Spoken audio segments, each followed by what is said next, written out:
Buenas tardes, señores, señoras. Hoy vamos a hablar de demografía. Ahora se ha puesto de moda hablar de demografía en Asturias, pero realmente cuando hablamos de que hay un problema demográfico, estamos hablando de que hace muchos años que los asturianos entienden que hay un problema con nuestra demografía. Hace años, cuando se hacía una encuesta a la población de Asturias, la gente nos decía que uno de los problemas que había era el envejecimiento y otra, el éxodo de los jóvenes a otras provincias de España o al extranjero. En este momento yo creo que tenemos ya muy claro toda la evidencia y toda su magnitud el problema demográfico, es decir, tenemos muy claro cómo está hundiéndose la población en el medio rural, cómo se ha estancado la población en las zonas urbanas y además somos conscientes también, o eso creo, de que la demografía, más que ser un problema en sí mismo, es un síntoma de muchos otros problemas. Porque la demografía es síntoma de otras variables. Es sobre todo síntoma de una evolución económica y una evolución del empleo que en Asturias siempre ha ido rezagada respecto al conjunto de España. Es también un síntoma de políticas públicas muchas veces inexistentes, de la incapacidad para conciliar, de la incapacidad para usar de forma razonable los usos horarios, los usos del tiempo, mejor dicho, y finalmente de factores culturales. Es decir, en Asturias, si no tenemos confianza en el futuro, ¿quién va a tener hijos si no pensamos que van a tener un futuro mejor que el nuestro? A veces se preguntan en las encuestas a las madres, o posibles madres, ¿por qué no tienen más hijos? Pues no tienen los hijos que querría tener, ¿no? Y una parte significativa de ellas nos dice que porque no tienen pareja, no encuentran pareja estable. Es un motivo, digamos, quizá pequeño, pero también está ahí, ¿no? Está la autopercepción de lo que es la vida, que es más negativa, las prioridades que tiene cada uno, etcétera, etcétera. Es posible que en Asturias ninguna de esas variables se comporte correctamente. Por eso somos la sexta provincia de la Unión Europea con menor índice de fecundidad y quizá seamos la segunda región de Europa, hablando de escala de comunidad autónoma, con menor fecundidad de Europa. Además, nos encontramos con que el territorio asturiano es un territorio tremendamente complejo y muy diverso, de manera que no tiene nada que ver lo que pasa en el creciente metropolitano, lo que sería el arco que va desde Villaviciosa hasta Santa Eulalia de Morcín, que tradicionalmente ha tenido un crecimiento positivo. Eso no tiene nada que ver con lo que son las cuencas mineras y, a su vez, todo eso tampoco tiene mucho en común con las dinámicas demográficas de la rasa costera del litoral, y lo del litoral tampoco tiene mucho que ver con el interior, ni tampoco la dinámica de las villas es la misma que la que tienen las zonas rurales. El futuro apunta a un menor número de nacimientos. El número de madres, lo estaban comentando aquí nuestros expertos, que vamos a presentarles ahora mismo. El número de madres se va a reducir en un 30% aproximadamente en los próximos 10 años. Es decir, las mujeres que tienen entre 20 y 30 años son un 30% menos, si no me despisto, que las mujeres que tienen ahora entre 30 y 40, ¿no? Algo así, si no estamos hablando, y si mantenemos las tasas de fecundidad actuales, lógico es que los nacimientos se reduzcan aún más. Lógicamente pasemos de 6.000, 7.000 nacimientos, pasemos a 4.000 o 5.000. Y en cambio, lo previsible es que haya un alza en las defunciones, porque los baby boomers vamos camino de copar, digamos, los escalones más altos de la pirámide demográfica. Por eso, yo creo que esa sensación de colapso demográfico, de problema con la demografía de Asturias, de cierta extinción de Asturias, tienen alerta a la población y para ello el gobierno regional ha creado un comisionado para el reto demográfico. En todo caso, no hay nada que no sea irreversible.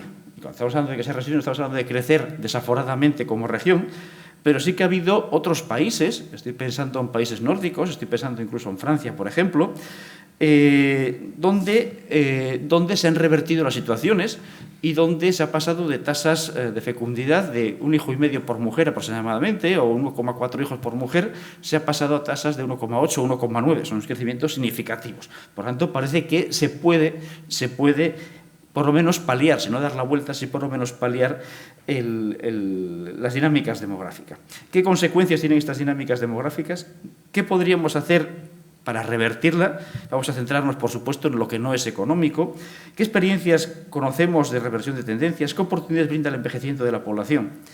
Contamos para ello con Rafael Puyol, geógrafo, especialista en demografía, que ha publicado 18 libros y 200 artículos. Es catedrático de Geografía Humana, Fue rector de la Universidad Complutense de Madrid y es rector honorario de la Universidad Complutense de Madrid. Es vicepresidente, o era vicepresidente, del Instituto de Empresa, y en la actualidad es presidente de UNIR y vocal del Consejo Editorial de Nueva Revista. Por enumerar solamente algunos de sus méritos, entre otros muchos, también académico de la Real Academia de Doctores, de la Academia Europea de Artes y Ciencias de Salzburgo, etcétera, etcétera, etcétera. Podemos estar aquí horas hablando de los honores de Rafael Pujol. Por otra parte, Felipe Fernández García es doctor en Geografía, catedrático de Análisis Geográfico Regional, dirige en la actualidad el Departamento de Geografía de la Universidad de Oviedo y también el Observatorio del Territorio de la Universidad de Oviedo. Su labor docente e investigadora se centra en la enseñanza y en el estudio de las relaciones campo-ciudad, en los espacios de montaña y litorales, la fotointerpretación, los estudios de paisaje, la aplicación de técnicas de realidad aumentada para su explicación, etcétera, etcétera. Ha dirigido numerosos proyectos de I+D+I, pero yo creo que lo más interesante y lo que nos ha decidido traerle aquí es que es director o coordinador del Plan Demográfico para Asturias, creo que se llama así, si no me despisto. Plan Demográfico del Principado. Sí. Plan Demográfico del Principado de Asturias, que se presentó hace 2 años aproximadamente y que, bueno, yo creo que tendrá su vigencia todavía en este momento, ¿no? Por lo tanto, quiero agradecer a los dos ponentes su presencia en una tarde radiante de octubre y con otros actos también interesantes. Quiero dar gracias también a los asistentes, porque creo que también tiene mérito con una tarde tan guapa como la que tenemos hoy y con otros actos también muy interesantes que estáis aquí. Y finalmente quiero dar gracias también a Caja Rural como patrocinador de este foro de pensamiento social y al Ayuntamiento de Oviedo por cedernos la sala. Y ya sin más, doy la palabra al profesor Pujol para que nos cuente brevemente una primera impresión. 10 minutos, ¿no? 10 minutos aproximadamente. Muy bien. Muchas gracias, Jacobo, por tu generosa presentación y saludos a Felipe. Es un placer estar aquí con los dos, ¿no?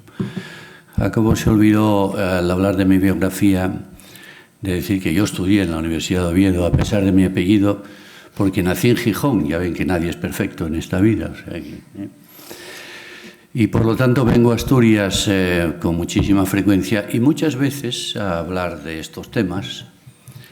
Bueno, desde una perspectiva, digamos, externa. Por lo tanto, yo no vivo habitualmente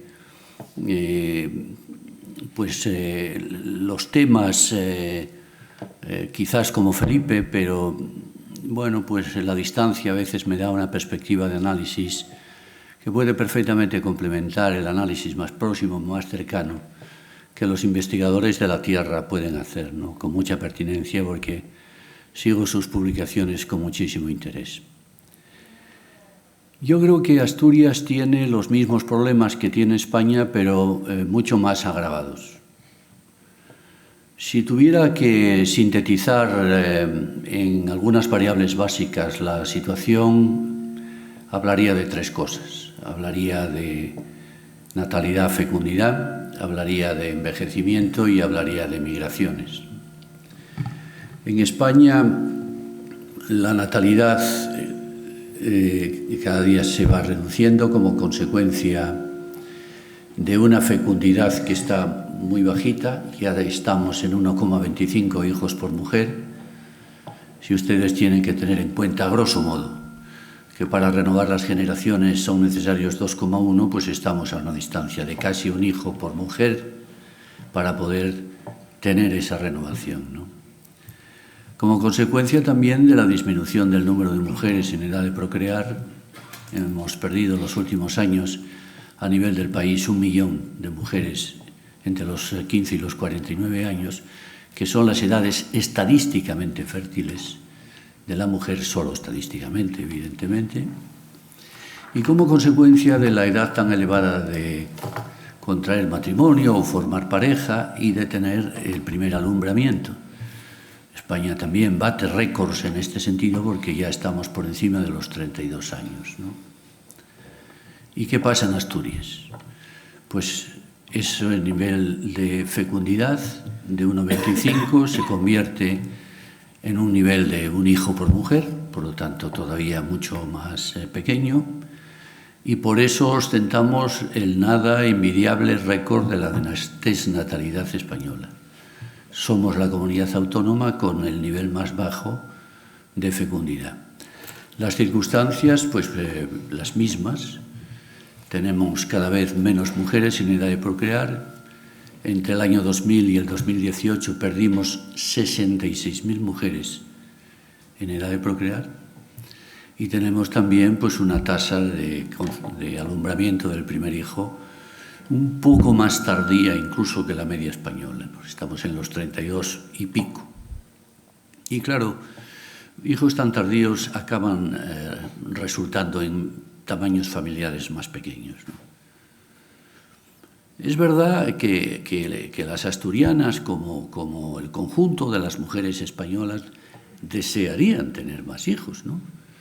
La última encuesta de fecundidad así lo ponía de manifiesto cuando les preguntamos ¿cuántos hijos querríais tener? Pues dicen que 2.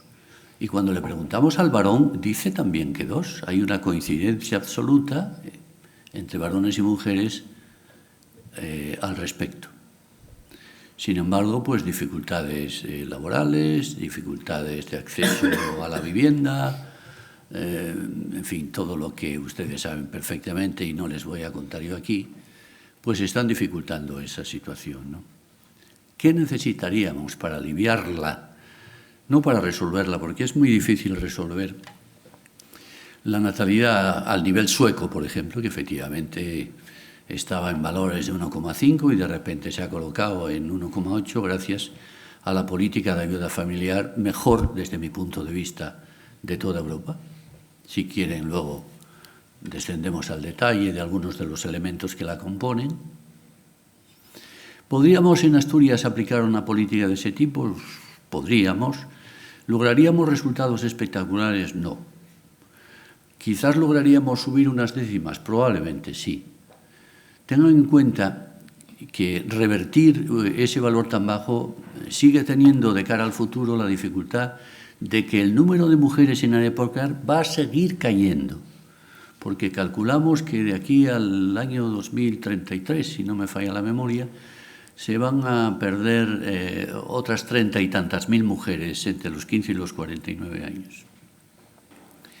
Si a esto le unimos, segundo elemento, el fuerte envejecimiento que tiene Asturias, yo ya no soy de los que piensa que podemos definir el envejecimiento como la población que tiene 65 años y más. A mí me parece que eso es un umbral que se nos queda ya demasiado joven, ¿no? Yo creo que hay que empezar a utilizar otros indicadores para medir el envejecimiento, más directamente relacionados con los cambios en la esperanza media de vida al nacer, etcétera, ¿no? Pero bueno, por pura comodidad estadística, nosotros ya tenemos en estos momentos un 25% de población de 65 años y más. Y también por eso, no sé si Castilla y León tiene unas décimas por encima o por debajo, ¿no? Los datos del 19 no los recuerdo de memoria, pero un 25% es un porcentaje muy alto de población mayor. ¿Y eso es malo? No, eso es bueno. Eso es una conquista social, al fin y al cabo, ¿no? Que cada vez viva más gente, más años y en condiciones cada vez mejores, es bueno. Por lo tanto, yo no creo que haya que lamentarse de esa situación. Lo que hay que hacer es enfrentar los retos que plantea. Y entre los retos que plantea, evidentemente, tenemos el tema de las pensiones, de las que todo el mundo habla.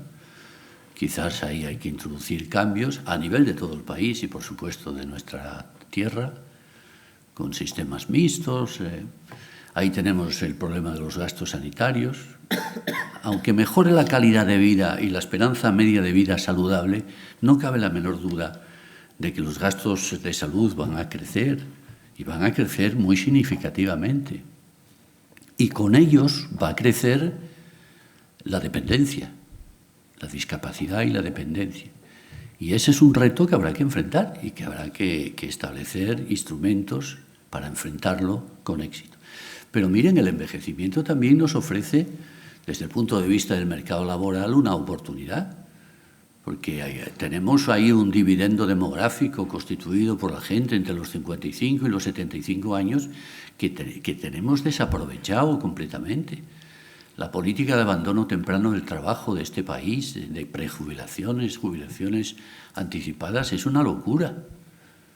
El otro día leía que una entidad bancaria importante, una telefónica, bueno, hablemos directamente, iba a jubilar a 4.500 personas a partir de los 53 años, con una esperanza media de vida de 80 años los varones y 86 las mujeres. ¿Tiene sentido jubilar a una persona a los 53? Ahí tenemos un terreno todavía muy importante que atravesar. Y oportunidades desde un punto de vista económico, ¿no? Porque al fin y al cabo los mayores también constituyen, pues, consumidores importantes para el desarrollo de nuevas actividades. La silver o la senior economy es algo que se está empezando a poner de moda.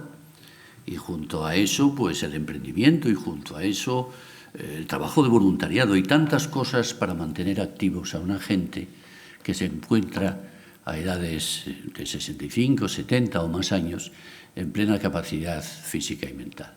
Y por último, y acabo ya, perdón, la emigración. Yo creo que en España, vuelve a crecer la migración después de unos años de balance negativo, y eso pues nos ayuda a revertir el crecimiento natural, que sería negativo. El crecimiento natural ya saben que es el balance entre nacimientos y defunciones. Ese lo seguimos teniendo negativo, tanto en España como en Asturias. En España la migración lo convierte en positivo. En Asturias, aunque tenemos emigración positiva o equilibrada, ¿no? Equilibrada, pero tuvimos ahí un par de años de migración positiva, pues desgraciadamente no compensa el crecimiento natural negativo. Pero podía ser un elemento positivo que está muy vinculado, como cualquiera de las variables anteriores, lo decíamos antes, al periodista que tuvo la amabilidad de entrevistarnos, a Felipe y a mí, y a ti también, Evelyn. Esto decía que la demografía en todas partes, pero muy especialmente en Asturias, está vinculada muy directamente a la economía. Cuando en Asturias la economía iba bien, nadie hablaba de la demografía, nadie. Yo no sé, habiendo nacido en Gijón y habiendo pasado toda mi juventud aquí, no sé cómo demonios me dediqué a la demografía, porque era una época en que la demografía era casi una ciencia inexistente, ¿no? Sin embargo, en estos momentos pues ocupa los periódicos, ocupa los medios de comunicación, el interés de la gente, etcétera, ¿no? Pero decía que cuando la economía iba bien, la demografía iba bien, y cuando la economía empezó a ir mal, y la crisis de la minería, la industrialización, pues la demografía empezó a ir mal. Por lo tanto, si la economía de la región mejora, y estamos en un momento delicado otra vez, podrá mejorar la demografía. Pero para ayudar a esa mejora, yo creo que es necesario, estoy seguro que Felipe me dará la razón, instrumentos que ayuden a esa mejora. Por lo tanto, los planes como el que él mismo dirigió o como el que quizás ahora se pueda definir a partir de la constitución de este comisionado para el reto demográfico asturiano, pues la necesidad de estrategias es absolutamente vital, y con ellas lograremos, si no revertir la situación, por lo menos que no siga decayendo, e incluso a lo mejor hasta la podemos mejorar un poco. Bueno, nada más y muchas gracias. Muchas gracias. Felipe, por favor. Bien, buenas tardes.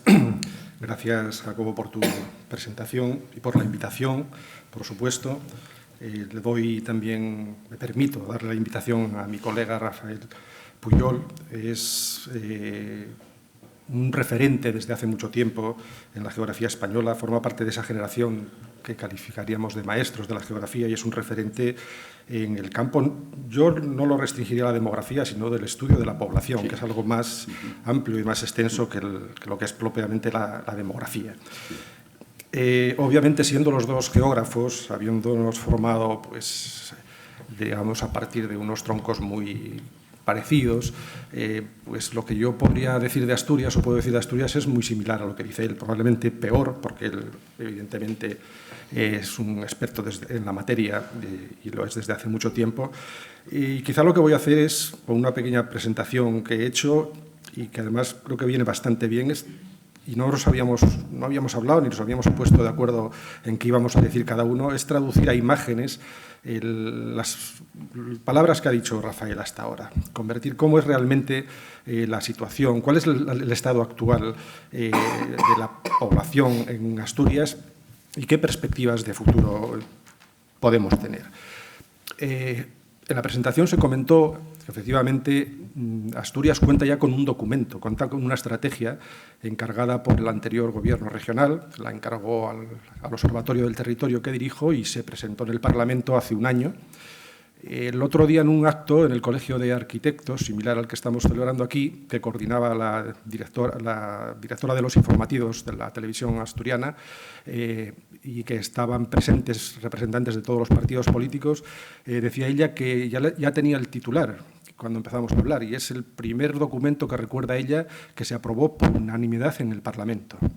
Es un plan demográfico con perspectiva temporal que abarca hasta 2027 y que tiene, desde luego, hecho su análisis económico, las partidas, etcétera, etcétera, y si procede, luego más adelante en el coloquio pues puedo contestar alguna pregunta si a alguien le interesa en qué consiste tal plan.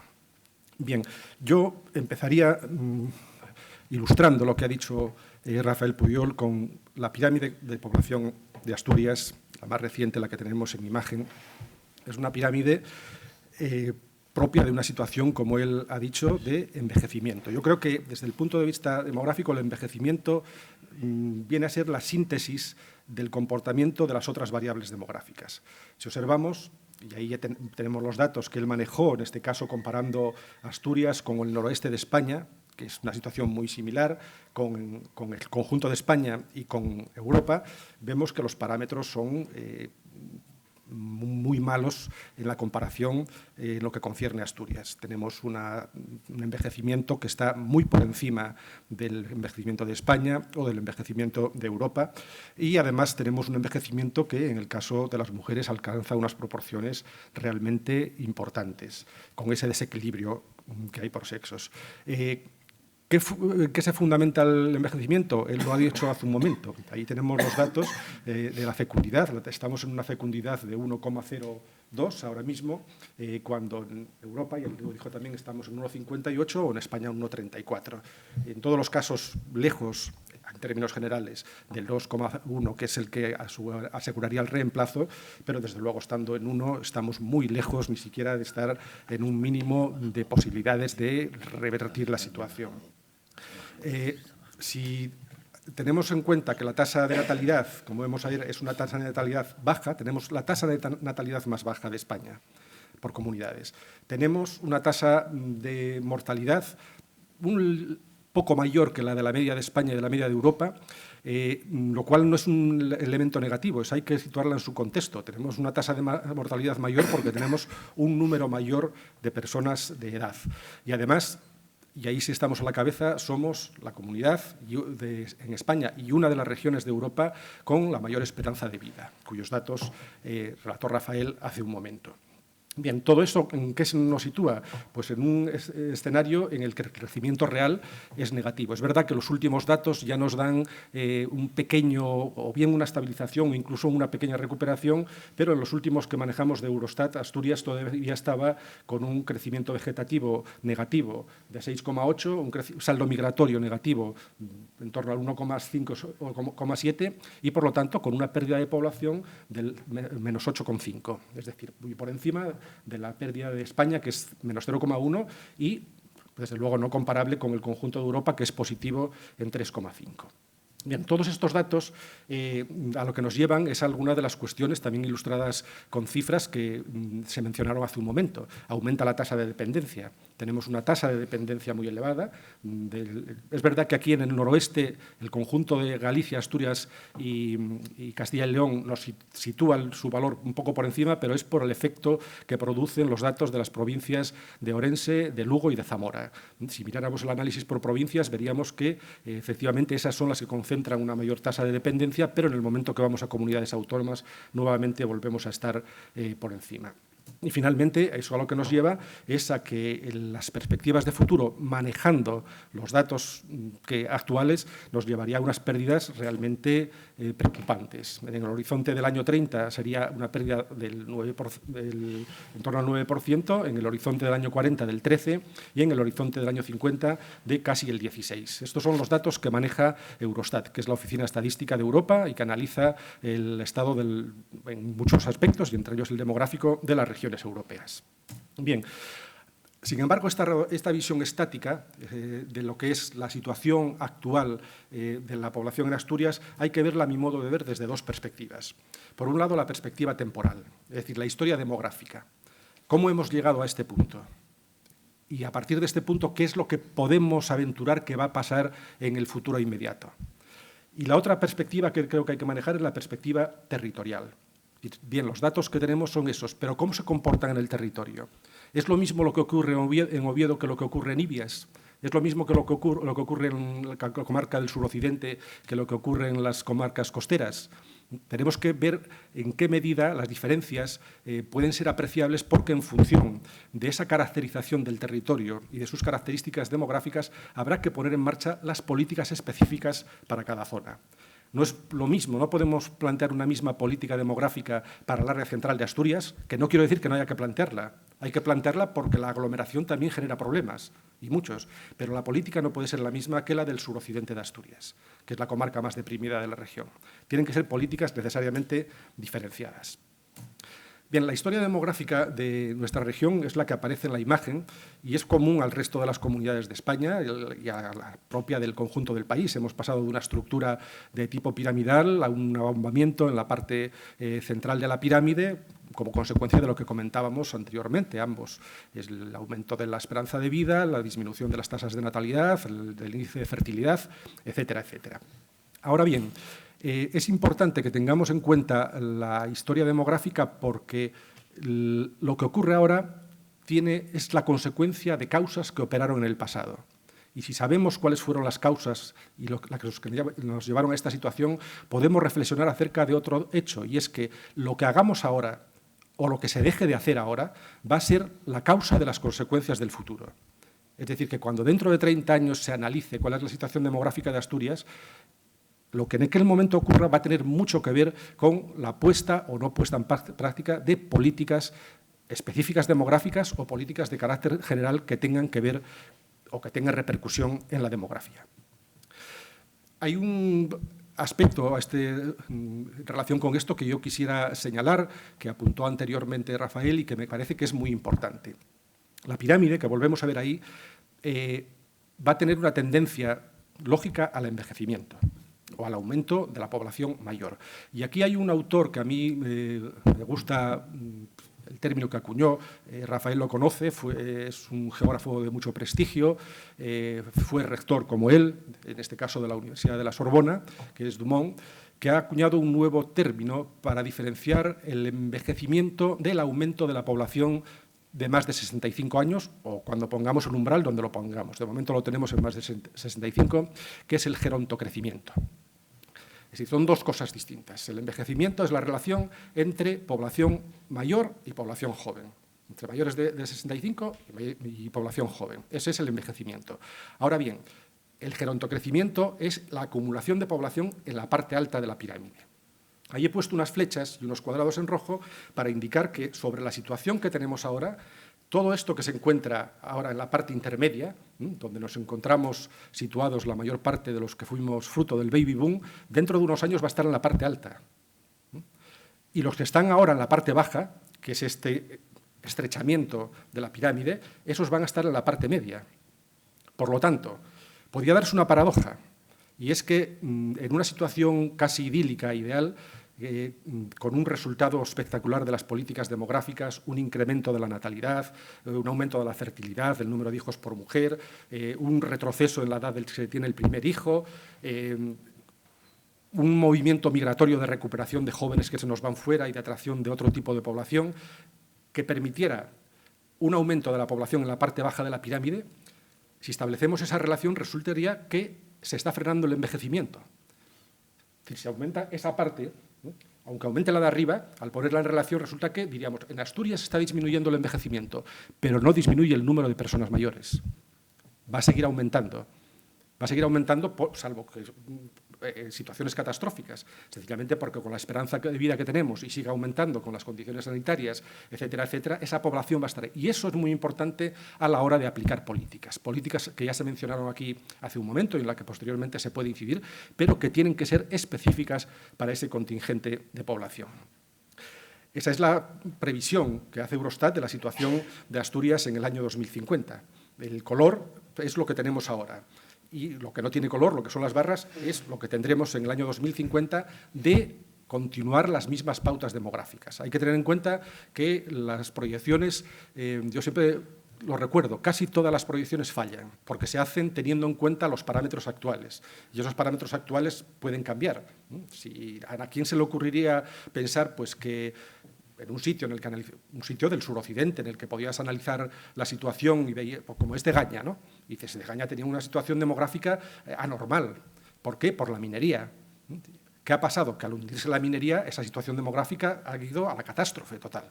Es decir, que puede haber coyunturas que hagan que esos planteamientos a corto o a medio plazo de las proyecciones fallen. Y lo normal, cuando miramos qué proyectaba el INE o qué proyectaba el Eurostat hace 10 años y miramos los resultados finales y casi nunca se cumplen esas proyecciones. De manera que la situación en Asturias probablemente se asimila en cuanto a su evolución a esto que es la evolución que plantea el Instituto Nacional de Estadística para el conjunto de España. Es decir, lo que era una pirámide se está convirtiendo en un hongo, en una seta en la cual se va acumulando en la parte alta el mayor contingente de población. Bien, pero aparte de la perspectiva temporal, hay que tener en cuenta la perspectiva espacial. Aquí, en la imagen, hay una animación. Abajo es la animación de la pirámide, cómo va cambiando. Se puede ver desde 1900 hasta 1911, que es el último dato que se incorporó, cómo se va engrosando en la parte media y va engrosándose en la parte alta y adelgaza por la parte baja. Y en el mapa, por concejos, tenemos qué es lo que ocurre con la población en su localización espacial. Y podemos ver también, ahora empezamos otra vez en 1900, cómo los colores se van oscureciendo en la parte central de Asturias y los círculos aumentan de tamaño, desde 1900 hasta ahora. ¿Qué refleja esto? ¿Qué significa esto? Que se está dando una polarización, se está dando una concentración de la población en el área central, en lo que ahora se trata de definir si existe, si no existe, la famosa área metropolitana, mientras que se produce un vaciamiento y un vaciamiento que se acompaña de una situación de envejecimiento en las salas de la región y en la zona de montaña. En Asturias tenemos comparado con el resto de España y salvo Galicia, está en nuestra misma situación, tenemos el privilegio de que podemos hacer un análisis parroquial. Nosotros tenemos 700 y pico parroquias. En esas parroquias, afortunadamente, nuestro organismo estadístico, que es el SADEI, realiza estadísticas de población y, por lo tanto, podemos hacer mapas que nos dan todavía una radiografía más precisa de cuál es la situación demográfica. Esta es la densidad de población por parroquias. Todo lo que se en color verde más oscuro, verde más claro, está por debajo de 10 habitantes por kilómetro cuadrado. Es decir, está en el umbral o ya por debajo de lo que se considera en términos demográficos como desierto demográfico o próximo al desierto demográfico. Y un porcentaje altísimo está por debajo de 20, que ya se considera una situación de alto riesgo, de difícil recuperación. Eso teniendo en cuenta solo la relación habitantes por kilómetro cuadrado sin tener en cuenta las características de esos habitantes. De manera que vemos que los colores rojos, los colores oscuros, realmente los tenemos repartidos por muy pocos lugares de la región, muy pocos porcentajes de parroquias, muy pequeño. Pero además podemos ver que incluso esos valores bajos están en el propio área central de la región. Es decir, que muy cerca de aquí de Oviedo, si nos vamos hacia las Regueras, si nos vamos hacia la zona de la cuenca central, las parroquias que están en las áreas de montaña, tenemos unos valores exactamente iguales a los que podemos tener en lo que casi calificaríamos como el rural profundo. Esos mismos datos, todos esos datos, los podemos ver también reflejados en otros parámetros de los que antes habíamos hablado. Aquí tenemos, por ejemplo, arriba el porcentaje de mayores de 64 en relación con los menores de 15. Los colores oscuros reflejan claramente dónde está el envejecimiento.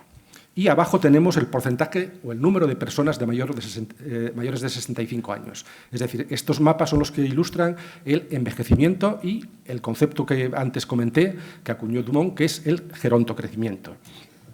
Lo mismo ocurre con la tasa de dependencia, que vemos todos los colores oscuros en la parte de arriba, ocupando la práctica total de la región, salvo el área central. Lo vemos en los valores de desequilibrio entre sexos, también con una incidencia muy importante en el medio rural, o los vemos en estos en el que tenemos ya relacionado la densidad de población por parroquias. Los azules, todo lo que aparece en azul está en umbral crítico, y los puntos que aparecen son la población de cada uno de los núcleos de Asturias. De manera que podemos ver esa grandísima concentración en el centro, las alas y el resto en una situación que realmente no es para estar muy animados sobre su futuro. Y con esto dejo de momento esta breve introducción a la espera de poder realizar luego alguna otra aportación. Muchas gracias, Felipe, y muchas gracias, Rafael. Creo que tenemos ya un diagnóstico que no por sabido no deja de ser espectacular. Yo me atrevería a apuntar además que estos mapas que nos trae Felipe, cuando se ven en conjunto con digamos, a una escala europea o una escala nacional, asustan más todavía muchas veces, son más sorprendentes. Luego tengo algunos, por si hay. Eso asusta más todavía cuando se ven en una escala mayor todavía, ¿no? Pero bueno, yo creo que tenemos que pensar también en propuestas de futuro, ¿no? Para, si no revertir por lo menos y tratar de paliar un poco esa sangría demográfica y evitar esos desiertos, ¿no? Digamos que en términos generales, ¿qué es lo que, con medidas, digamos, generales para toda Asturias y más allá de lo económico, del empleo y tal, que no depende de políticas que aquí nos conciernan demasiado, qué tipo de políticas creen, qué dos estrategias o tres creen que deben ser fundamentales para reanimar digamos, la demografía asturiana? Pues una para cada una de las tres grandes variables, supongo que son las oportunas, ¿no? En el ámbito de la fecundidad, pues yo creo que está demostrado en muchos otros territorios que la aplicación de lo que podríamos llamar una política de ayuda familiar, no una política natalista, porque quizás eso ya es un término trasnochado que no utilizamos, pero sí una política de ayuda familiar, digo que en otros territorios se ha revelado eficaz. ¿Y en qué consisten, por ejemplo, en países nórdicos o muy particularmente en Suecia, ¿no?, esas políticas?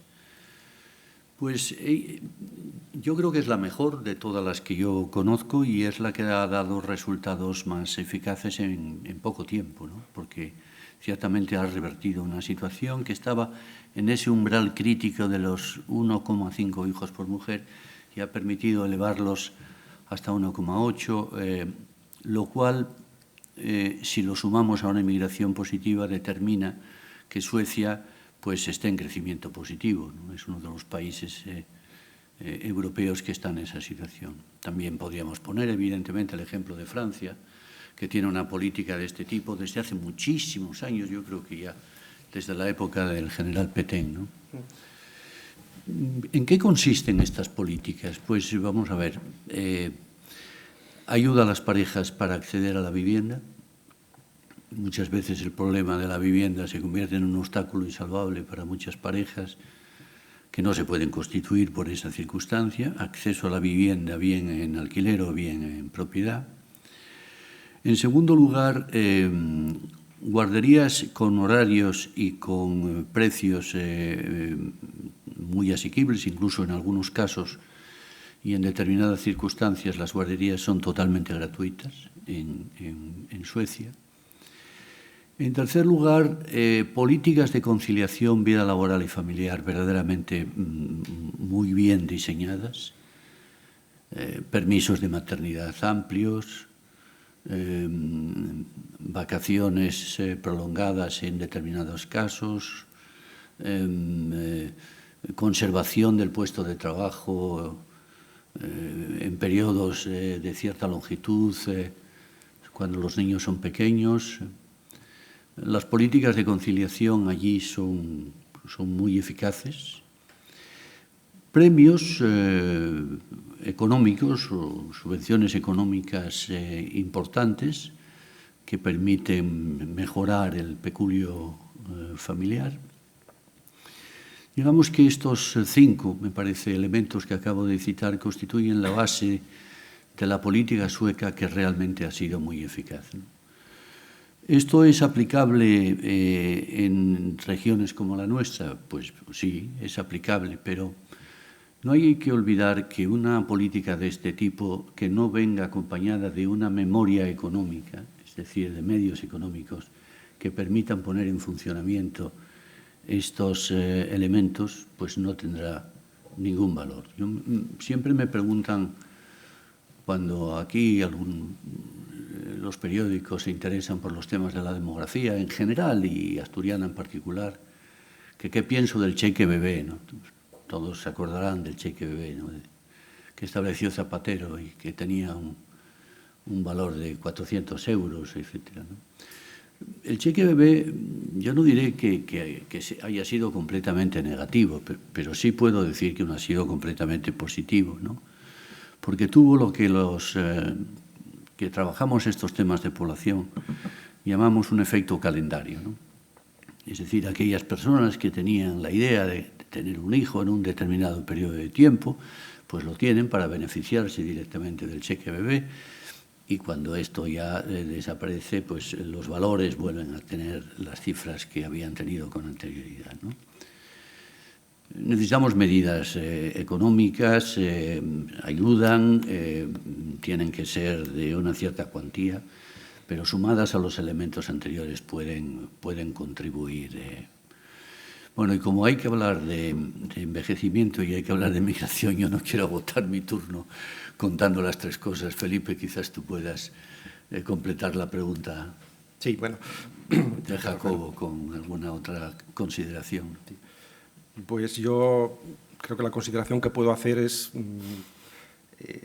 decir que estos asuntos que acaba de tratar Rafael fueron tenidos muy en cuenta a la hora de elaborar el plan demográfico del Principado de Asturias. Nosotros hemos elaborado un plan demográfico que no se centra exclusivamente en asuntos relacionados con la población o con la situación de la población. Es un plan demográfico que tiene 7 ejes de actuación y uno de ellos, el tercero, precisamente está orientado justamente a la conciliación, a la mejora de las condiciones para que las familias puedan tener hijos. Quiero señalar que en el plan demográfico hemos llegado hasta el nivel de la acción concreta. Es decir, en ese plan demográfico hay 216 acciones repartidas entre los 7 ejes, 23 líneas y 49 medidas, 200 acciones concretas. Y, a propósito de lo que decía Rafael, cada una de esas acciones lleva su partida presupuestaria y lleva su organismo ejecutor. Es decir, que no nos hemos quedado en decir habría que hacer tales cosas porque es bueno. No, hay que hacer tales cosas, esas cosas cuestan tanto dinero y tenemos un plazo hasta 2027 para ver si se puede realizar algo en ese sentido. Y así hablamos de las políticas de conciliación. Efectivamente, yo no creo en medidas aisladas. Yo creo que eso probablemente tenga un efecto mediático muy importante, pero el planteamiento demográfico debe ser un planteamiento absolutamente transversal. Y en este sentido, uno de los ejes también que nosotros planteamos, sobre el que hay que actuar y sin el cual, también lo comentábamos antes en la entrevista, es difícil plantearse cualquier tipo de regeneración de cualquier naturaleza en Asturias, en el medio rural, son las infraestructuras y sobre todo las relacionadas con las tecnologías de la información y de la comunicación. Es muy difícil que pueda la población quedar en el campo y mucho menos volver al campo o volver al medio rural para vivir y para evitar ya el despoblamiento y el nivel de abandono que tenemos, si no tiene unas mínimas condiciones para poder desarrollar su actividad vital. Eso complementado con todo tipo de ayudas, ayudas a la conciliación, ayudas al envejecimiento, etcétera, etcétera, formaría un corpus que permitiría, yo creo que lo que habría que plantearse en primer término es saber si podemos frenar el proceso, a ver si somos capaces de frenar el proceso. Eso ya sería mucho. Y luego, pues seguramente lo que hay que hacer es un análisis territorial pormenorizado, diferenciar la situación en las distintas zonas y la receta no puede ser única. A cada zona hay que aplicarle recetas distintas. Es decir, que habría que hacer subplanes demográficos desarrollando el que ya tenemos de referencia para cada una de esas zonas de la región. Y me permites que yo le... Vamos a ver, en ese plan evidentemente estaban contempladas todas esas acciones y seguramente más, etc. Yo lo leí hace tiempo. Incluso las memorias económicas. ¿Y por qué? ¿Por qué no logramos mínimamente revertir la situación? Bueno, el plan demográfico se elaboró en el 17, tardó 1 año y pico en tramitación parlamentaria, llegaron las elecciones y está ahora mismo en fase de inicio, no ha empezado a ejecutarse. Eso por un lado. Por otro, la situación económica del general y la de Asturias en particular no es tan boyante como para dedicarle, como hubiera sido deseable, una partida económica extraordinaria. Con lo cual, en el fondo, la memoria económica del plan demográfico, que ya no la hicimos nosotros, sino que la hicimos con... Si no te importa, ¿de qué cantidad estaríamos hablando aproximadamente? Es que estas cosas que nos hace Internet a veces tenía... Bueno, Internet, cuando copias en el lápiz, ¿no? Traía otra presentación en la que venía todo el plan, toda la memoria. Yo creo que estábamos hablando de 2.200 millones de euros, aproximadamente. Del orden de los 2.200, 2.300 millones de euros. Pero claro, en el fondo, la mayor parte son partidas ya asignadas, es decir, que el ejercicio económico, o el ejercicio, mejor dicho, de construir la asignación económica ha sido más bien un ejercicio de racionalizar el gasto.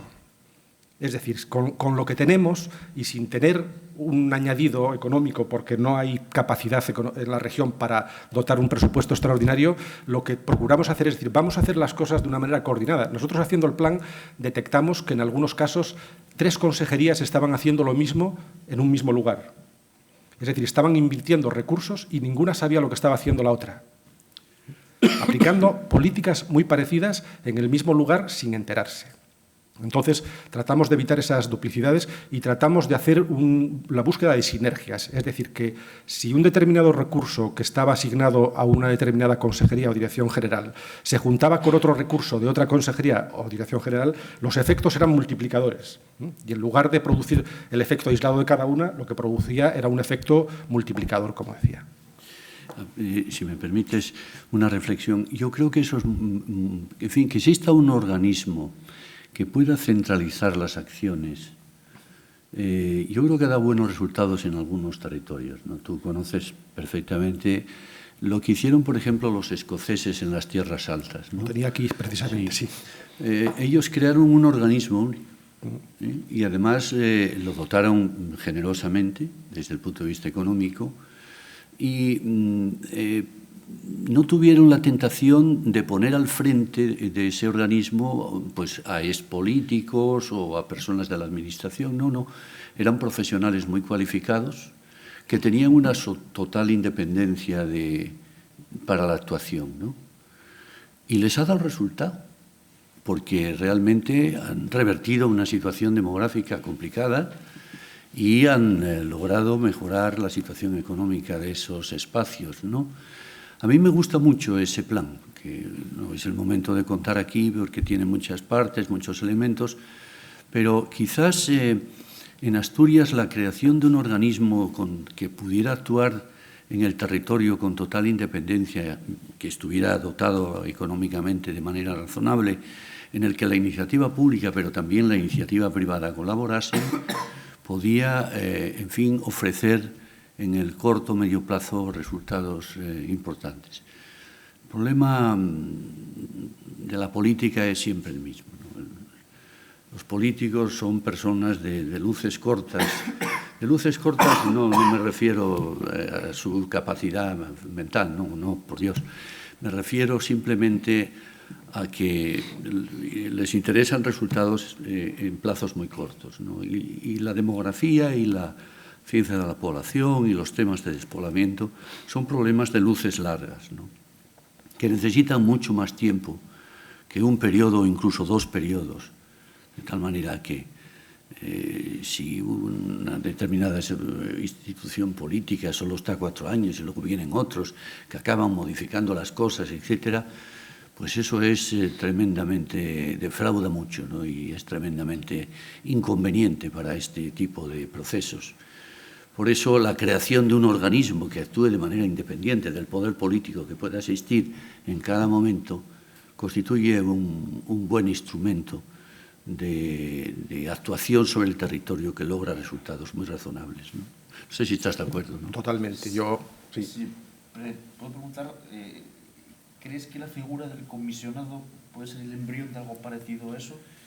Esto es distinto, ¿no? Si el comisionado en Asturias es como el comisionado que se ha creado a nivel general del país, después de la conferencia de presidentes de hace unos años, que se consideró que los temas poblacionales constituían temas absolutamente básicos, y entonces en esa conferencia de presidentes, con una participación muy activa de aquí, de Asturias, de Galicia, de Castilla y León, en fin, de todas aquellas regiones que en el país tienen realmente retos demográficos importantes, pero que al final, en las dos presidentas que tuvo hasta el momento, la primera, ciertamente tengo que decir que no me parece que haya hecho gran cosa, la primera de las presidentas. La segunda, Isaura, se lo tomó muy en serio. Tenemos un colega colaborando con ella, ¿te acuerdas? De Valladolid. Sí. Y bueno, pues se fue. Se fue a la política y es ahora parlamentaria por el PSOE en la Comunidad de Madrid y dejó a nuestro colega al frente. Pero yo creo que eso es más un organismo para detectar problemas, para analizar situaciones que para actuar, creo yo. Y lo que necesitamos no es un órgano que analice las cosas, porque yo creo que tenemos muchos análisis ya. Sí. Más de los necesarios, seguramente. Sabemos perfectamente lo que está ocurriendo. En fin, con carácter general y tú con ese detalle tan magnífico con el que nos explicabas la situación asturiana. Lo que necesitamos son políticas de actuación inmediata. Y entonces yo creo que si el comisionado de aquí va a ser como el general, no me parece que sea ese instrumento que necesitamos. Bien, yo aprovecho para responder un poco o complementar la intervención de mis dos compañeros. No puedo estar más de acuerdo con Rafael respecto a, porque es el ejemplo que yo pongo siempre que hablo de estos asuntos, pongo el ejemplo de las tierras altas de Escocia, cómo en el año 65 sus valores probablemente eran muy parecidos, una situación desde el punto de vista económico, social, demográfico muy parecida a Asturias, y cómo se ha revertido totalmente. Y cuando analizamos, elaborando imágenes como esa que tienen en pantalla, comparamos qué es lo que ocurre en las regiones de Europa y qué ocurre en Asturias comparado con esas regiones, vemos que en algunas efectivamente se está produciendo o se ha ido produciendo un cambio muy importante. Y la clave probablemente la ha dado Rafael. Desde que se creó la agencia desde el principio fue autónoma y despolitizada. Es decir, es una agencia formada por expertos de distintos campos, sin ninguna implicación de tipo político. Y además es una agencia que se crea no al corto plazo, que es donde funcionan, como bien decía los políticos, donde se mira el efecto inmediato, qué va a pasar en los próximos 4 años, y ya casi siempre cuando llega el tercer año ya no les interesa, porque como queda solo un año, no hay esa perspectiva a largo plazo. Esa agencia se creó con esa perspectiva a largo plazo y con una serie de acciones que se llevaron a cabo sistemáticamente y que han influido muchísimo en la mejora demográfica. Por ejemplo, la dotación de equipamientos básicos y de infraestructuras, la oferta de vivienda, la disponibilidad de servicios básicos para la población, la creación de un nuevo marco normativo, el fomento del emprendimiento, la formación. Es decir, hay una cantidad de acciones que son ejemplarizantes. De hecho, hay un documento que es el que yo me estaba basando ahora, que se titula ¿Por qué tuvo éxito la política demográfica en las tierras altas de Escocia?, que se elaboró a partir de una visita que hicieron representantes de Aragón, creo, Soria, que se fueron allí, vieron lo que pasaba y yo creo que es un muy buen ejemplo a seguir. Hay otros más, hay algunos otros también, pero probablemente este es de los más interesantes. Luego hay otra cuestión que yo también recuerdo y que a veces puede servir de acicate para poner en marcha acciones o políticas. Hay una región del centro de Francia, cuya capital la región es Langon, y la capital es Rodez, que emprendió una política interesantísima cuando vieron que estaban a punto de bajar de los 300.000 habitantes. El efecto psicológico que podía producir llegar por debajo de los 300.000 habitantes llevó a coordinar a todos los agentes sociales de todo tipo para emprender acciones que evitaran ese trauma, digamos, de alguna forma, de la pérdida de ese umbral.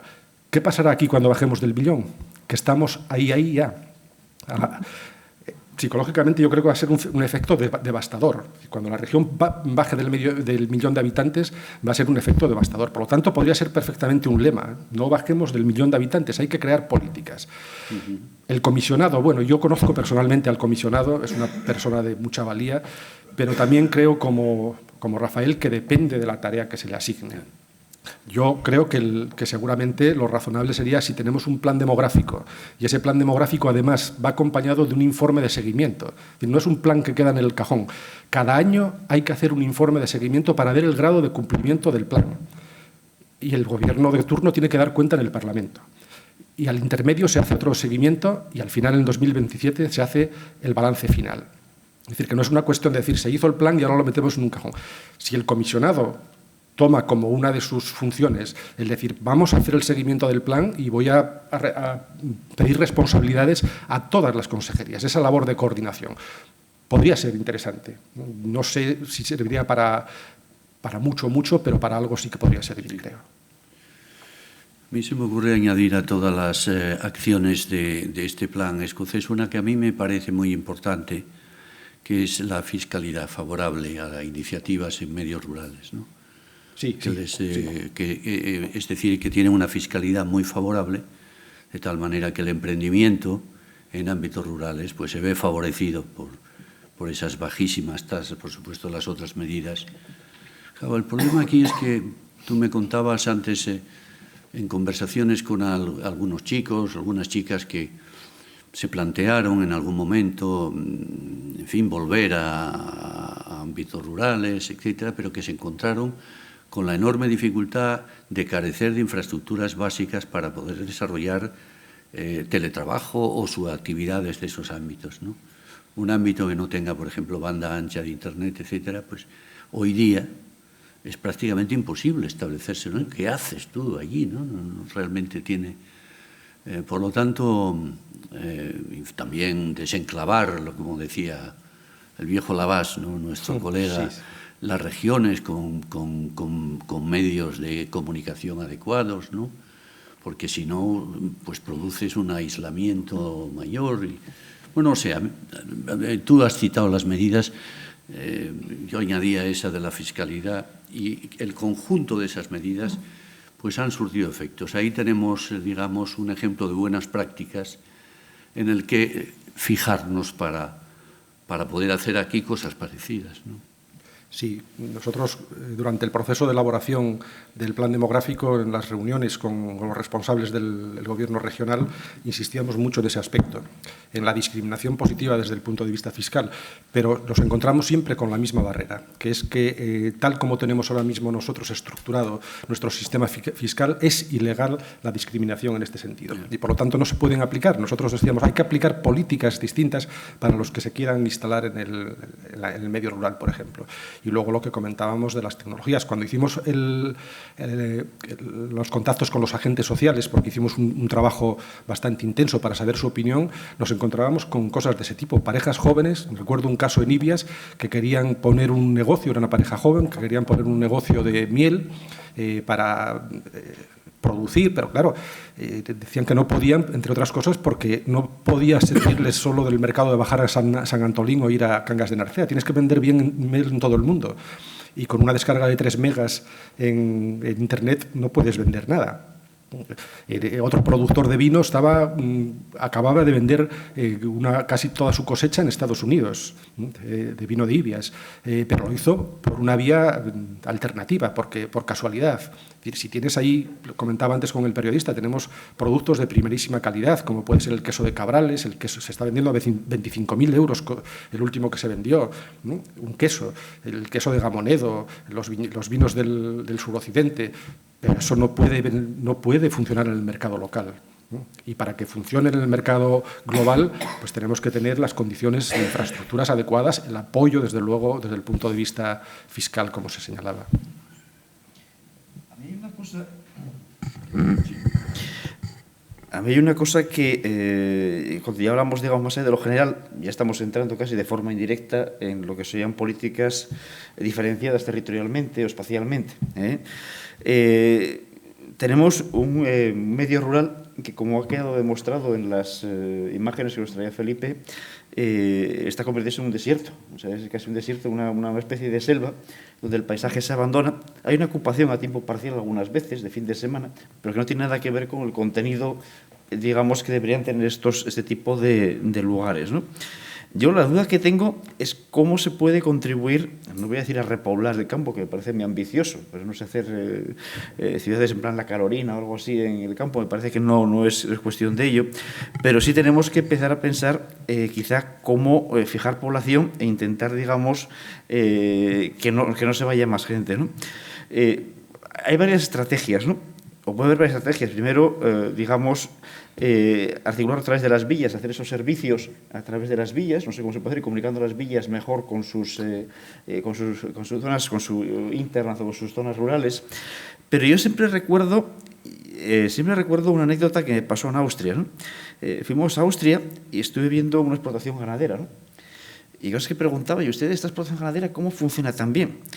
Y nos decían, dicen, mira, nosotros eran otros tiempos, hace como 10 años o así, y decía, nuestros ingresos son básicamente las subvenciones de la Unión Europea, eso como Asturias, la leche, como Asturias, y de luego también hacemos de forma cooperativa, hacemos quesos, hacemos mieles, hacemos, ¿qué más?, mermeladas, hacemos... O sea, tenían una diversificación de las explotaciones ganaderas que aquí en Asturias yo creo que está muy limitada, me parece que está muy limitada. Son casos casi infrecuentes y anecdóticos los que hay, ¿no? No sé hasta qué punto se puede favorecer ese tipo de diversificación que contribuiría a crear empleo en el medio rural, más allá de las villas. Y yo creo que, porque claro, si nos dedicamos a crear dotaciones sin que haya población, a lo mejor esas dotaciones luego quedan vacías. Tendría que ser un proceso, digamos, donde hubiese una demanda y una oferta y se fuese equilibrando poco a poco. No sé si ello es posible o no, pero bueno. La cuestión está en que luego cuando hablas a veces con, por ejemplo, con queseros, yo creo que un quesero en Ponga, creo, si no recuerdo mal, que es el concejo menos poblado de Asturias, uno de los que menos, tiene 3 habitantes por kilómetro cuadrado o así, no llega. Y claro, es que me decía él dice, no, yo, dice, tengo mis vacas, hago algún queso, y usted no tiene ganas de industrializarlo, de venderlo fuera, como decíais antes en la entrevista. Dice, no. Dice, yo tengo ahora 50 años, dice, me jubilaré dentro de 10 o de 15 años, y esta explotación que la ha tenido mi padre, mi abuelo, mi bisabuelo, mi tatarabuelo, morirá para siempre, ¿no? Dice, no tenía ninguna ambición de seguir adelante. Hay otro lado también que nos olvidamos, y es que en el medio rural también tenemos un porcentaje de masculinización muy importante. Es decir, una cosa que hace poco atractivo de medio rural es que hay muy pocas mujeres. Bueno, los valores ahí también se encuentran un poco perdidos. No sé si, en ese sentido, esas líneas de diversificación, cómo podemos aprovechar las villas para crear equipamientos, llevar esas... Si hay alguna sugerencia al respecto, y estoy seguro que el plan demográfico que leí hace 2 años, y sinceramente no volví a leer más, qué es lo que nos aporta en este sentido o qué se podría aportar a la luz de nuevos conocimientos una vez elaborado el plan, ¿no? Sí, bueno... Empezando por esto último, el plan demográfico ya estará dentro de unos días en tus manos la versión definitiva porque acaba de salir de la imprenta. Quería traerlo hoy para dejaros unos ejemplares, pero bueno, ya está, nos acaban de decir que acaba de salir de la imprenta. Efectivamente, uno de los planteamientos que están implícitos en el plan demográfico y que desde luego yo defiendo en todo momento es que, como decía antes, tenemos que tener una visión territorial, no una visión de conjunto de Asturias, que hay que tenerla también, sino una visión del conjunto del territorio y de los procesos que operan en el territorio. Nosotros tenemos desde la Edad Media, en el que se crean las polas y luego se establecen las villas, tenemos una red de asentamientos que actúan a partir del siglo XIX, con el cambio de organización económica y territorial, como cabeceras de comarca. Han tenido un papel histórico en este sentido y en torno a ellas se aglutinaba toda la prestación de bienes y servicios de la población del entorno. Bien, esas villas han ido perdiendo poco a poco esa capacidad, salvo probablemente algunas pocas por la lejanía. En este sentido, por ejemplo, ir a Cangas de Narcea y ver el tipo de actividad es sorprendente realmente, pero es probablemente por la lejanía. También es cierto que tiene hospital, tiene más servicios, pero en otras villas el decaimiento es total, es desesperanzador. Ir en el invierno a Llanes, ir en el invierno a determinados lugares, se calma el alma a los pies. Probablemente porque también la política, o una de las políticas que se aplicó aquí durante años, es a mi modo de ver equivocada, que ha sido focalizar en el turismo la solución a los problemas de Asturias. Y el turismo por sí mismo nunca puede ser la solución, tiene que formar parte de la solución. Hay que saber vender el paraíso natural, evidentemente, pero el turismo no es la solución, o es una solución para muy pocos. Y además, el turismo tiene que basarse no solo en los recursos naturales, sino en los recursos patrimoniales, de patrimonio natural y patrimonio cultural. Y si el campo se abandona y si el campo se despuebla, eso se pierde. Y poco atractivo puede tener para un turista ver una zona en la que son masas incontroladas de bosques, de vegetación, y en el que toda la herencia histórica del paisaje ha desaparecido. Por lo tanto, yo creo que la primera acción que habría que hacer es potenciar el papel de las villas. Dotarlas de bienes, dotarlas de servicios, de equipamientos, de calidad de vida, dejar de obsesionarse en algunos casos, que es la obsesión que tienen con nuestros políticos, con la reindustrialización. Yo oí hace 2 semanas la reindustrialización a toda costa. Un responsable político, alcalde de una zona en crisis minera, obsesionados otra vez. Si uno coge el coche y va por todo el Nalón arriba, solo ve polígonos industriales en todas Las Vegas, todos vacíos. Se han empeñado en que todos quieren tener un polígono industrial y, en cambio, se están abandonando precisamente esos planteamientos que yo creo que deberían ser los adecuados, que es la multifuncionalidad, la complementariedad. ¿Tenemos base para producción agraria o ganadera? Vamos a tenerla, pero no dependamos solo de ello. Ya veis lo que está pasando con la carne ahora mismo. Es un drama para los ganaderos de Asturias. La situación del mercado nacional e internacional está haciendo que lleguen casi al punto de la quiebra. Pero si eso se complementa con actividad turística, con producción, con lo que siempre fueron las pequeñas producciones, que están ahí toda la vida y están en toda Europa, pues seguramente lograremos algo. Y yo siempre también que puedo pongo el ejemplo. Si viajas en coche por Francia, por ejemplo, y paras en cualquier gasolinera, cuando vas a pagar te puedes salir y casi siempre sales con una bolsa llena de productos locales. Allí te venden el paté, te venden el vino, te venden el queso, te venden no sé cuál, y además lo tienen muy bien organizado. Aquí paras en una gasolinera de Asturias y como mucho compras aceite de oliva de Andalucía y naranjas de Valencia. Podéis comprobarlo, lo tienen allí puesto para vender. No hay prácticamente ni un solo producto asturiano, no hay una estrategia de vender el producto. Cuando salimos a reuniones en otras comunidades y hablamos de estrategias para el medio rural, siempre nos dicen lo mismo. Nos dicen, pero ¿qué hacéis en esa región si vosotros no tenéis que hacer marketing? Ya lo tenéis. El paraíso natural se conoce en toda España, en todos los lugares. El logo ya lo tenéis.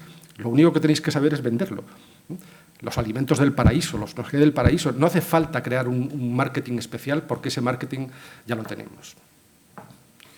No, yo poco más añadir.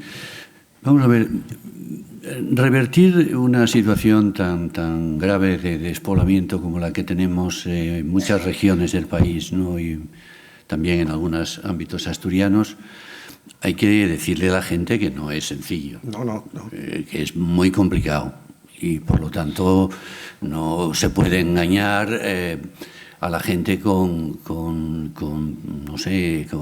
reflexiones sobre la posibilidad de repoblar determinados espacios. Eso resulta complicado y en Asturias resulta pues especialmente complicado si tenemos en cuenta pues ese despoblamiento de las salas y de las zonas montañosas del ámbito rural en general en beneficio del famoso triángulo asturiano. Pensad una cosa que desde el año 2000 al año 2018 los movimientos internos en Asturias han hecho cambiar de domicilio a 250.000 de personas. Es decir, la mayor migración ha sido la interna, es decir, la externa ha sido importante, hemos perdido talento con ella, etcétera, y habría que tratar de definir políticas de recuperación de ese talento, etcétera. Pero la mayor migración ha sido la interior. Claro, eso ha despoblado zonas hasta llegar a esos niveles de densidad de las que Hablábamos antes que nos coloca en línea con espacios europeos como Laponia. En fin, que 3 habitantes por kilómetro cuadrado, todo aquello que esté por debajo de 10 es un auténtico desierto. Por lo tanto, esto es una primera reflexión que hay que tener muy en cuenta. La segunda cosa es la diversificación. Precisamente en este plan que hablábamos antes, se insistía mucho en que ese territorio sobre el que se iba a actuar tenía que tener un carácter multifuncional, que no se podía en todas partes intentar la repoblación a base de actividades agrarias, ¿no? Y por lo tanto, que en muchas zonas sí serán esas actividades agrarias, será la fabricación de tal o cual producto, pero en otros espacios pues la actividad puede ser de naturaleza distinta. Pero en todos, los unos y los otros, se necesitan infraestructuras y se necesitan, digamos, abastecimiento de servicios básicos si se quiere obtener resultados positivos, ¿no? Bueno, en definitiva, no era más que 2 pequeñas reflexiones a añadir a lo que tú decías, ¿no? Sí, como complemento de lo que dice Rafael, cuando elaboramos el plan demográfico detectamos también un cambio en el comportamiento en esos movimientos migratorios interiores, que estoy totalmente de acuerdo con lo que acaba de señalar, y es que históricamente, y hablo históricamente en la historia reciente, históricamente pues desde mediados del 19 y sobre todo a lo largo del 20, la transición en Asturias solía ser del rural a la cabecera de comarca y luego de la cabecera de comarca a Gijón, Oviedo o Áviles. Solía ser ese salto. Ahora se está saltando el paso intermedio. Es decir, en muchas zonas rurales ya no se quiere ir a la cabecera comarcal, se viene directamente a Oviedo o a Gijón. Y entonces ya no hay esa segunda oportunidad. En muchos casos son ya los estudiantes que vienen a hacer el bachillerato a las grandes ciudades. Y los padres compran piso ya para que sus hijos tengan el piso en Gijón o en Oviedo, y ese paso intermedio, ese salto intermedio va desapareciendo, con lo cual eso incide mucho en la caída de las villas, de las que comentaba anteriormente. Sí, estoy totalmente de acuerdo. Hay una cuestión también que salió antes en la entrevista, que además el profesor Puyol me propuso también en ese momento, y es hablar, claro, estamos hablando de los problemas que nos plantean permanentemente el envejecimiento, podemos ir, ya sabemos, de las pensiones, de la sanidad, pero claro, también se habla mucho y cada vez más se habla cada vez más del envejecimiento como oportunidad. De hecho, se habla del clúster aquí en Asturias, no sé si de la vejez o no sé cómo se llama, biosanitario, están hablando un poco de todas estas cosas. Y bueno, quería que nos hablasen un poco de qué oportunidades ofrece también, digamos, ese envejecimiento para dinamizar un poco la economía de Asturias y, de paso, dinamizar su demografía, por paradójico que parezca, ¿no? Pues efectivamente está muy de moda ahora en España, porque por ahí fuera lleva muchos años este tema siendo objeto de atención, ¿no?, de la llamada Silver Economy, ¿no?, economía de los seniors, etc. Un anuncio, si me permites. Precisamente los días 30 y 31 de octubre se celebra en Madrid el segundo encuentro internacional de economía senior. El primero se celebró en Segovia el año pasado y de la mano del patrocinio de la Caixa, que es una institución muy interesada en estos temas de envejecimiento, y el segundo se va a celebrar precisamente en Caixa Forum en esos días que mencionaba, los días 30 y 31, ¿no? Tengo el honor de compartir la copresidencia de ese encuentro y ahí se van a plantear muchas de las oportunidades de las que hablábamos, ¿no? Yo creo que hay 2 enfoques en este asunto, ¿no? Es el mayor como productor y el mayor como consumidor, ¿no? Yo creo que en España particularmente, y Asturias como al fin y al cabo es un eco de lo que ha grabado, de lo que sucede en el país, hemos descuidado mucho eso que podríamos llamar el dividendo demográfico de los mayores, ¿no?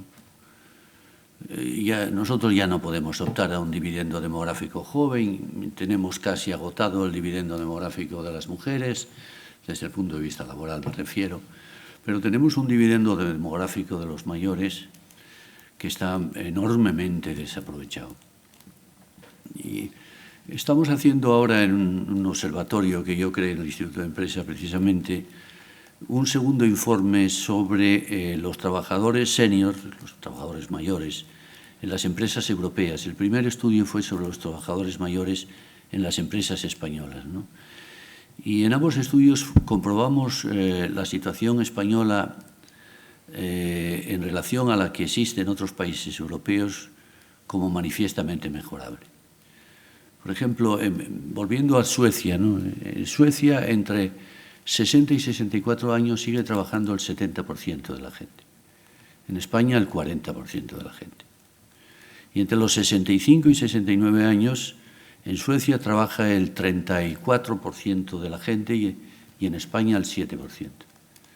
Y ya si vamos a los valores de 70 y más, ya no los digo por la ridiculez de la cifra, ¿no? Es del 0,7%. Por lo tanto, estamos inmersos en una cultura en este país del abandono demasiado temprano del trabajo que antes se mencionaba, ¿no? La gente se prejubila demasiado pronto, sale del trabajo demasiado pronto. La edad real de jubilación será a los 67 años en el 2027, cuando todo el mundo llegue a esa edad. Ahora es de 65 y pocos meses. Pero la edad real de jubilación está en los 63. Y por lo tanto, ahí tenemos, en el caso del país, un dividendo demográfico importante, que además va a ser necesario utilizar si tenemos en cuenta la situación que tienen los jóvenes en España, ¿no? Es que a veces solo destacamos de los jóvenes que tienen tasas de desempleo importantes, y eso es una realidad incuestionable, y que tienen una situación deteriorada, y eso es una verdad igualmente irrefutable. Pero las cosas van a cambiar muy rápidamente en un horizonte muy cercano. Si las proyecciones del INE para el año 2033 son exactas, entre los 20 y los 49 años este país va a perder 4 millones de personas.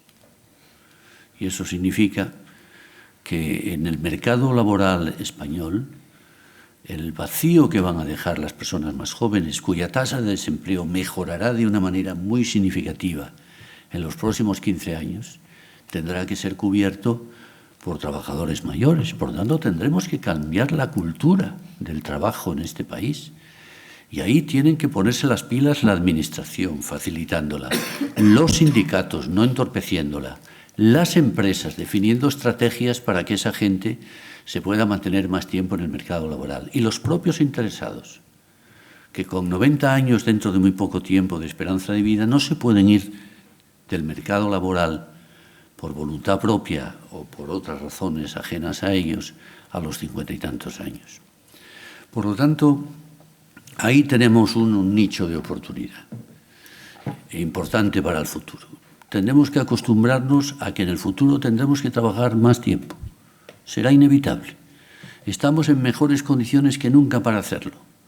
Lo que nos falta son políticas, son estrategias que faciliten esa permanencia en el mercado laboral. Y el senior como consumidor. Yo no tengo las cifras en la cabeza en estos momentos, pero hay estudios en Estados Unidos y en Gran Bretaña, sobre todo, que ponen de manifiesto la aportación que el mayor como consumidor hace al PIB de esos estados. Son cifras increíbles, son cifras verdaderamente enormes. Yo no diré que nuestros mayores todos tengan una alta capacidad adquisitiva, pues estaría falseando la realidad, pero sí hay una parte que la tiene y que pueden desarrollar nichos de actividad para el futuro importante. Sector inmobiliario, sector biosanitario, sector de las nuevas tecnologías, sector del consumo. Yo tengo una diapositiva que pongo en una conferencia que a veces me piden sobre envejecimiento demográfico, un listado de productos especialmente diseñados en estos momentos para nuestros mayores. Bueno, es infinito, es infinito. Y estas son ideas que tenemos que ir proclamando también, porque tenemos una idea Es que a mí la palabra envejecimiento no me acaba de gustar mucho. Yo prefiero hablar de la longevidad, ¿no? La longevidad es un fenómeno positivo. Que vivamos más años y cada vez mejor es bueno. El envejecimiento tiene otro carácter. Es el aumento de la población de una determinada edad en relación al conjunto de esa población, motivada casi siempre por una disminución de la base, como se señalaban las pirámides que veíamos con anterioridad, ¿no?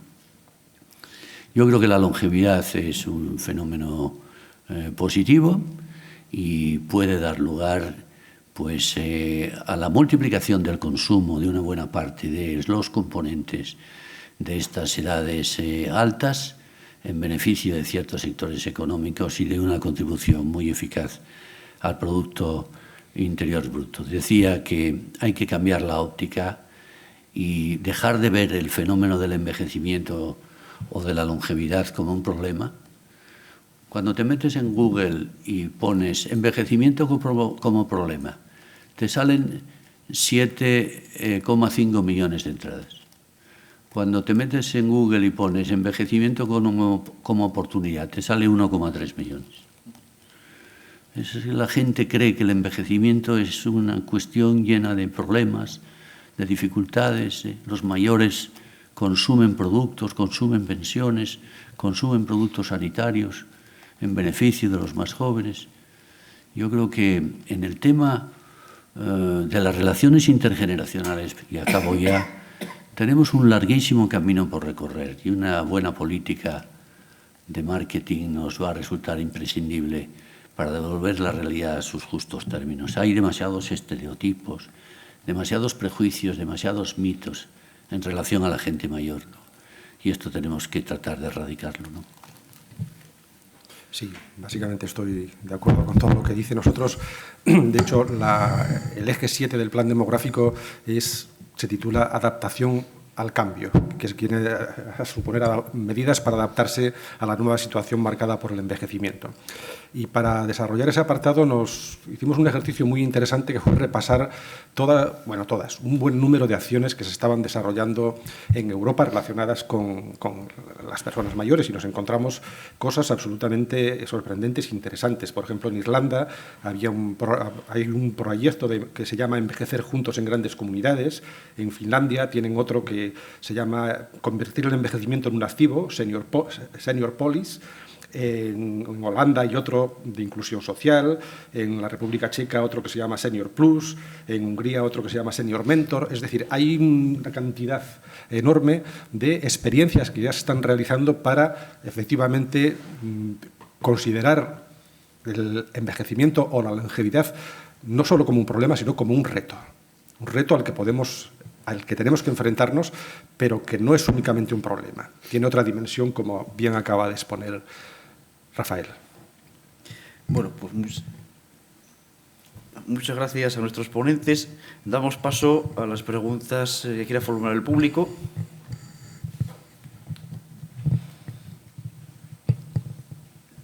El público lo hemos dejado muy noqueado.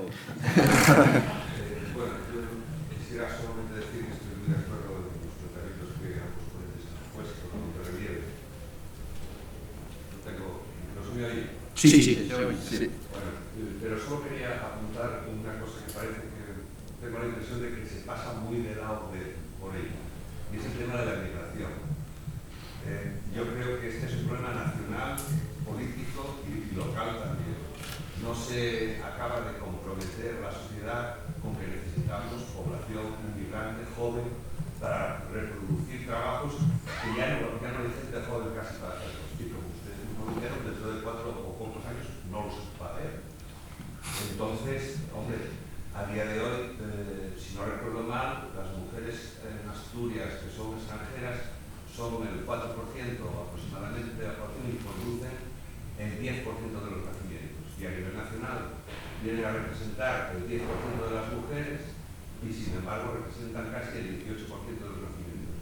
Es decir, hay un aporte importante de fecundidad alta en esa gente.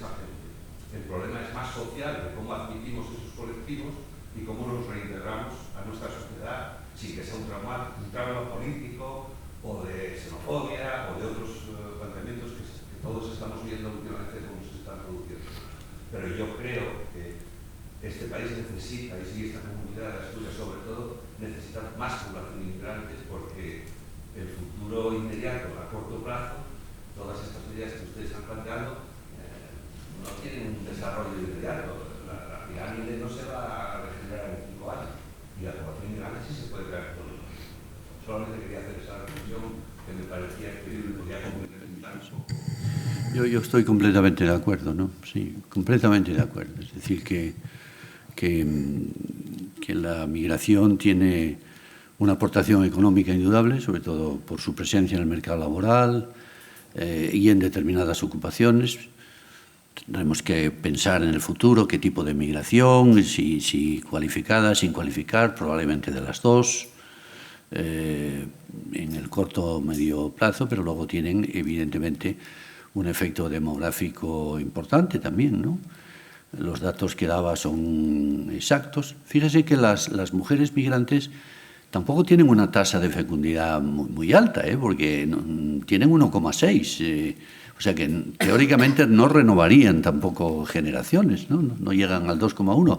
Pero sin embargo su aporte en número absoluto de nacimientos nos ha permitido pues no caer todavía más de lo que ha caído, ¿no? Es que hay que pensar que en los últimos 10 años este país perdió prácticamente 100.000 nacimientos. Eso es una barbaridad, ¿no? Pues habría perdido todavía muchos más de no ser por la aportación de las madres inmigrantes. Yo soy claramente partidario de considerar la migración como una variable importante en el presente y en el futuro de este país, ¿no? Absolutamente de acuerdo. Sí, yo ponía esta pequeña imagen, esta animación, que es el comportamiento que tenemos. ¿Qué ocurre con nuestros, sobre todo nuestros jóvenes? Pues que se van y sabemos muy bien cuántos y a dónde se van. Y por otro lado, si me permiten un segundo, para retomar una imagen del principio, efectivamente, como decía al principio, la pirámide realmente lo que nos hace es ver la historia demográfica. Si observamos este tramo de 5 a 9, aquí, es que no funciona muy bien el ratón, aquí creció la población. En los que en este momento, en el año 2014, es la época en la que efectivamente teníamos un mayor flujo migratorio con un comportamiento demográfico más activo. ¿Qué supuso la crisis? Lo que vemos todos aquí paseando por esta ciudad. Y es que el número de inmigrantes que se veían anteriormente ha caído de una manera muy notoria y el número de niños que se veían en esas familias inmigrantes ha caído también. Por lo tanto, en el último tramo ya es más pequeño. Y cuando hagamos la siguiente pirámide todavía va a ser más pequeño, porque se va a unir esa tasa baja de natalidad, esa tasa baja de fertilidad, con la ausencia de esa población que desde el punto de vista del comportamiento demográfico era más activa.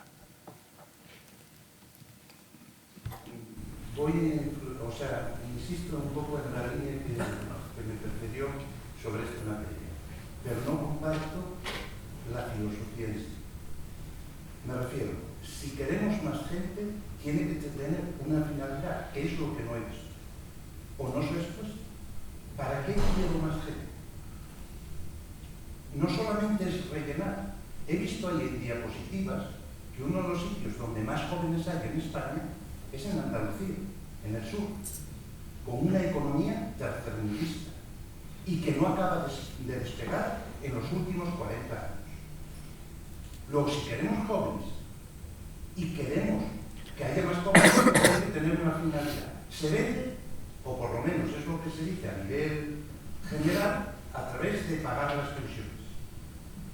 Es cierto, no cabe duda que el ejemplo catastrófico de Asturias es que en Asturias solamente se cubre con los trabajadores actuales el 40% de las pensiones. Eso implica una provincia a nivel económico que quiere. Pero entonces lo que necesitamos, sí señor, una emigración, pero una emigración cualificada, que aporte salarios que cubran esas pensiones. Y no una emigración sin cualificación que implicaría gastos de formación y en sectores económicos muy poco productivos. que no solamente no lo solucionaría, sino que lo agravaría. Esa es la idea, o por lo menos la que tengo, pienso bien estudiada. Y luego, evidentemente, el tema de las pensiones implica alargar la edad de la jubilación a los 70 años. Ese dato ya está estudiado hace 20 o 30 años en multitud de estudios en las distintas universidades de aquí propia de España. Bueno, nada más, no quería hacer otra cosa. Sí, hacer una respuesta muy breve porque estamos ya... Sí, estamos ya... Vamos a ver, yo creo que ni con inmigración pagamos las pensiones. Es decir, que yo ahí soy muy realista. Es decir, si el número de cotizantes está disminuyendo como está disminuyendo y el número de pensionistas está aumentando como está aumentando y lo va a hacer todavía más a partir del 22, cuando desembarcan en la edad de jubilación las generaciones del baby boom, lo que llamamos la tasa de soporte no se va a sostener. Y mientras tú no tengas 2 trabajadores como mínimo por cada pensionista, tú no puedes pagar las pensiones. Otra cosa es por el método del reparto. Otra cosa es que el Estado tire de presupuestos generales, pero esa es otra historia. En cualquier caso, cuando yo antes mencioné migración, ya me planteaba yo esa reflexión. Acuérdese, yo decía, tendremos que ver en qué dosis tendremos que tratar de importar inmigración cualificada e inmigración incualificada. Yo creo que por el momento las dos son necesarias. Sí, no, estoy básicamente de acuerdo. Bueno, pues se nos acaba el tiempo porque a -4 nos tenemos que ir. Yo creo que podemos hacer un pequeño resumen, que voy a hacer yo, a lo mejor no coinciden los ponentes exactamente con lo que iba a decir, pero lo primero de todo es que... Lo primero de todo sería señalar que la demografía no es algo que se solucione en una legislatura, sino que es algo para largo plazo. Y digamos que aquí se ha enmendado un poco la plana a los políticos diciendo que tenemos que mirar a largo plazo. Y a largo plazo, una visión, digamos, a décadas probablemente, y se ha puesto como ejemplo el caso de Escocia, de las Highlands o de las tierras altas escocesas, donde se ha trabajado durante décadas y con buenos resultados. Lo segundo es la coordinación administrativa. Estamos hablando de, y nos decía concretamente Felipe, las medidas que se solapan unas con otras en distintas consejerías y con desconocimiento de la propia administración de que hay esos solapamientos, ¿no? Por tanto, había que coordinarse. Tercero, establecer estrategias territoriales, espaciales, diferenciadas. Es decir, no podemos hacer políticas para toda Asturias, sino que tenemos que pensar, o programas de políticas públicas para toda Asturias, sino que tenemos que pensar en estrategias específicas para cada territorio. De forma implícita, intuyo que aquí está sobrevolando un tema arduo y que tenemos pendiente en España, y que es la reforma o la adaptación del estado del bienestar. Es decir, en España y en otros países mediterráneos, el estado del bienestar se centra sobre todo en la política de pensiones y, sin embargo, aquí están surgiendo permanentemente nuevos elementos, como ayudas familiares, que en España son casi inexistentes, políticas de vivienda, que en España son también casi inexistentes, por lo menos con comparación con otros países. Estamos hablando también de políticas para la infancia, ayudas a las familias, pero también guarderías, por ejemplo, políticas de 0 a 3, y sobre todo estamos hablando también de aprovechar el dividendo de los mayores. Es decir, nos decía el profesor Puyol, como en otros países, digamos que la edad de jubilación es más tardía y se trabaja hasta años más avanzados, siempre y cuando haya profesiones que permitan hacerlo y el estado de salud de las personas lo permitan hacer, ¿no? Por lo tanto, quizás estemos pensando en tener que matizar por lo menos las prioridades o reformular las prioridades de nuestro estado del bienestar, ¿no?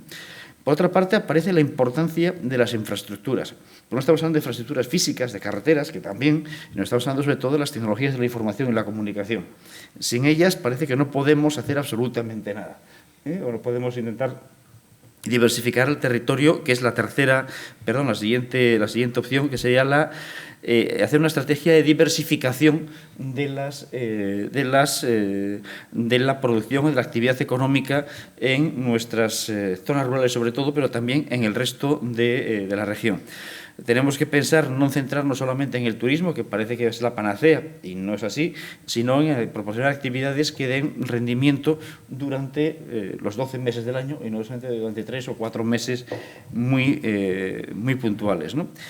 Y por último, aparece dentro de esas estrategias diferenciadas, aparece el papel de las villas, de las pequeñas localidades asturianas, de los que llamamos los pueblos asturianos, como nodos, digamos, de concentración o de actividad, de irradiación de actividad hacia las zonas rurales. Yo creo que son algunas de las cosas que han salido otras muchas, el papel de la inmigración, de la inmigración, por supuesto, etcétera, etcétera, pero que podemos quedarnos con esos flashes. Agradecer, por supuesto, a Rafael y a Felipe sus sabios consejos, sus sabias recetas, sus sabias exposiciones. Agradecer al público que en un día casi veraniego y con la competencia de actos muy potentes hoy en Oviedo han venido a escucharnos. Y sin más, ya nos están riñendo casi, nos despedimos y les recordamos que el próximo día 8 en Gijón, el próximo martes, día 8, en Gijón, hablaremos de estrategias para mejorar el empleo en Asturias. Contaremos con un plantel de personas muy interesantes y que finalmente también en Gijón, en el antiguo instituto, hablaremos el día 10, jueves, del área metropolitana y contaremos para ello con el gerente del área metropolitana de Bilbao y también con personas que han trabajado en Asturias en ese tema que debería ser la estrategia territorial, una de las claves precisamente de la estrategia territorial sería el área metropolitana, pero no solo el área metropolitana, también dentro de esas estrategias diferenciadas tenemos que pensar en qué hacemos con el mundo rural, pero hablaremos del área metropolitana. Muchas gracias de nuevo y esperamos verles en los próximos días.